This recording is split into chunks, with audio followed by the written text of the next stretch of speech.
Salam Əlövsət əmi, xoş gördük səni. Salam, Nətərsən, nə var, nə yox qadına? Sağ ol qadan, sağ ol. Əmi, sən dedin bu heyvanları satacağım. Bəli, satacağım qağa. Neçə başdı Əlövsət əmi? 40 dənə, 40.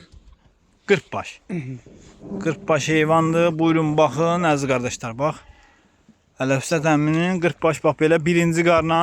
Bəli. Damazlıq, qoçunu almış, toğulları satılır. Bəli, Düzdür satılır əmi? qağa. Hamısı qoçunu alıp da bunların əmi? Alıb qağa, alıb hamısı deyə qoçlar kimdir. Ay maşallah. Cinsi nədir əmin bunun? Tatallar cinsidir də? Bəli, tatarladı qağa.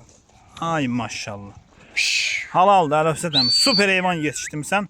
Allah sağa dəyməsin.